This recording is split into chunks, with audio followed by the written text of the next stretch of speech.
Welcome, guys. Hope everybody is having a great Monday. Hope everybody had a great weekend.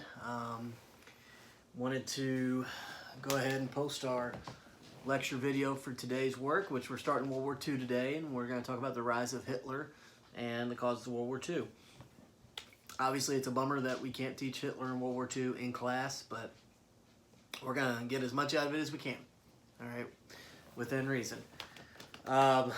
Couple of small announcements.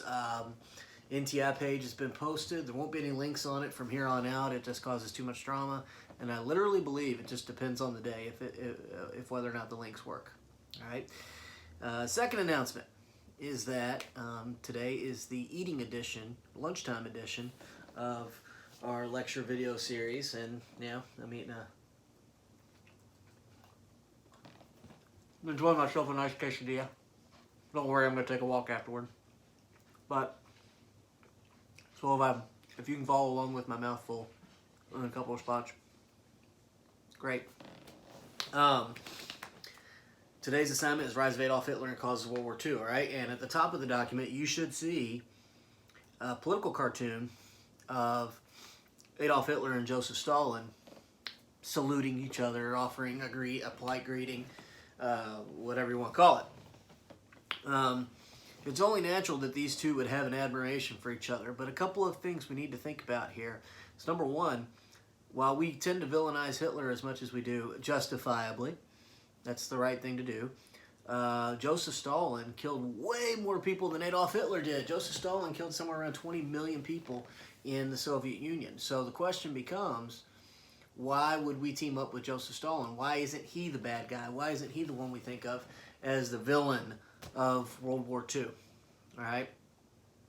But it's only natural that these two would look at each other and kind of give a tip of the cap. You know, Stalin and Hitler. If we had more time in class, we could break them down and compare and contrast the two. But bottom line is,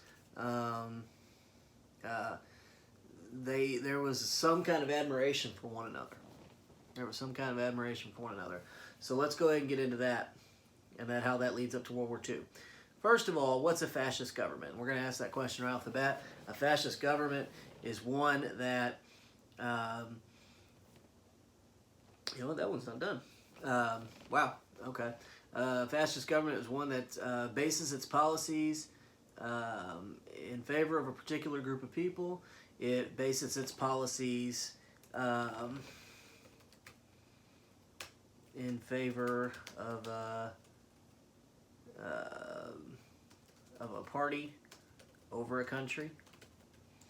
A government that shows loyalty to leader over the country. Those are all, so this is probably an all the above question.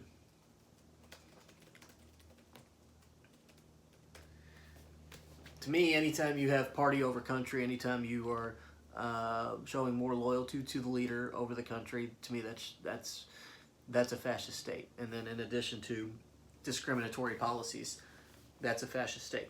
All right, if we could spend more time on that, we would. Somebody to pay attention to right now over in North Korea, Kim Jong-un, they're saying he's dead, and then they're also saying it's fake news. I don't know what to believe. But bottom line is, Kim Jong-un, he's a fascist.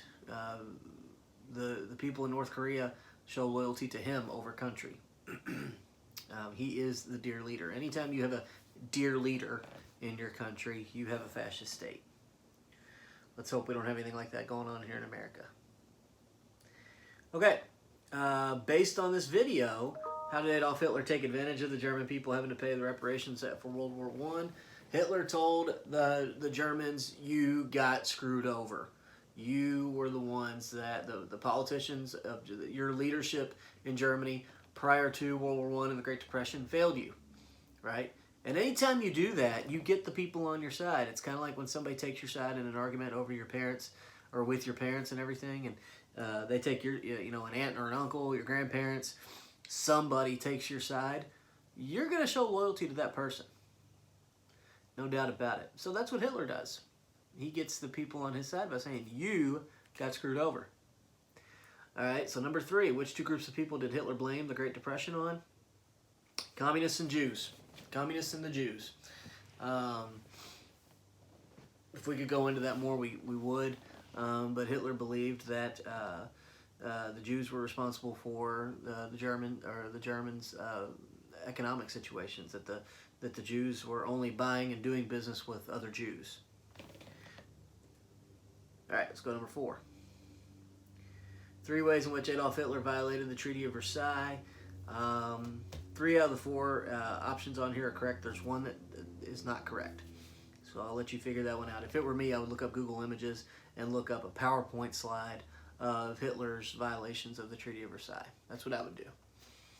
Number 5, which one of these violations most likely hurt the U.S. economy?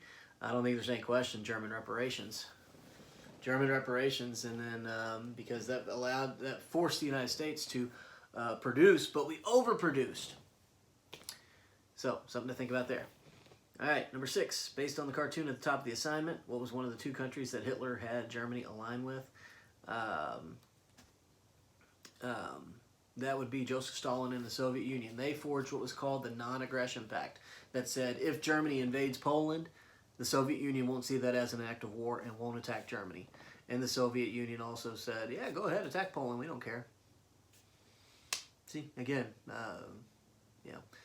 But it's only a matter of time before these 2 egomaniacs, Hitler and Stalin, decide they don't like each other, and then it's on. We'll get to that probably about Thursday at Stalingrad. All right, number 7, and let's see. We got 10 questions on here? Yeah. All right, so number 7, which 3 countries that Germany invaded did Mr. G call Hitler's 3-pack of countries? Hitler's 3-pack of countries, all right? Be ready. You're going to have to hit the rewind button on this a couple times. Number 1, Poland, right? Now, they're the last country that's invaded before World War II starts. On September 1st, 1939, the Germans invade Poland, and that forces Great Britain to declare war on Germany. All right? We would spend more time on this in class, trust me. A, Austria. The Austrians don't really care because, believe it or not, most Austrians actually speak German. So they're like, well, what's the difference? Who cares? And C, Czechoslovakia. Hitler invades Czechoslovakia. It's not all of Czechoslovakia. It's a piece of land called the Sudetenland that Hitler invades. But again, it's a violation of the treaty that the Germans, led by Hitler, are acquiring more land. All right? Okay, so there's a picture here on number 8. The Hitler Youth. Based on this photo, which of the following words would you use to describe the way Germany's youth looked at Hitler? The kids loved Adolf Hitler. The kids loved Adolf Hitler. The swastika, everything was just cool to kids, believe it or not. And you see a lot of kids showing great loyalty to Hitler. Hitler had a great speaking style. I had a history teacher in high school that said Hitler is the 2nd greatest speaker of all time behind Jesus Christ. Now the messages are different. You know, love thy neighbor versus, incinerate thy neighbor. But nonetheless, the kids loved Adolf Hitler. There were Hitler Youth programs set up by the government. So I'm going to let you pick one of these words. And it's a little bit of vocab development here because some of y'all might not know what these words mean. So I'm going to force you guys to look them up. All right.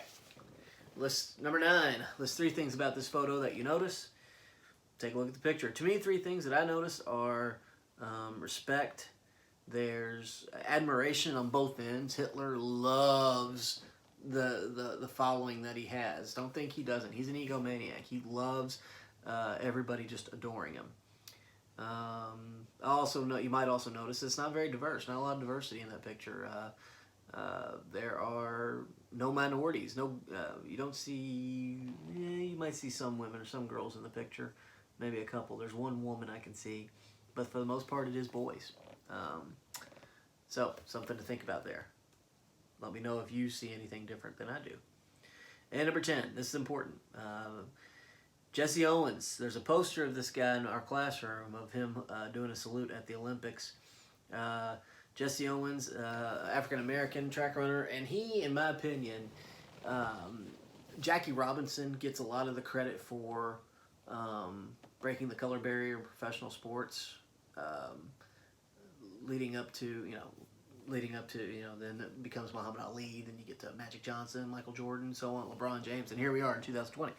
But Jesse Owens at the 1936 Nazi Olympics, the Olympics that were held in Berlin, Germany, Jesse Owens goes and breaks all kinds of records, and he beats all of Hitler's quote-unquote superior athletes. All these athletes that looked like Captain America or Thor. Hitler would have loved those guys.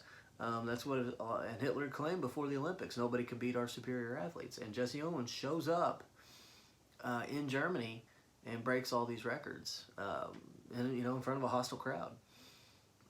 Pretty big deal. Pretty big deal. So to me, Jesse Owens doesn't get the love that he deserves. There's a movie about him that came out a few years ago that I would encourage you to look up, maybe on Amazon or Netflix, called Race, and it's about Jesse Owens going to the Olympics.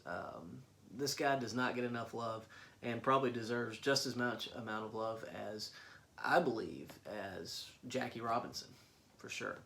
So you'll answer that question. Explain why you would go and compete against Hitler's athletes, or why you would stay in the United States as a form of protest. Your call, your opinion.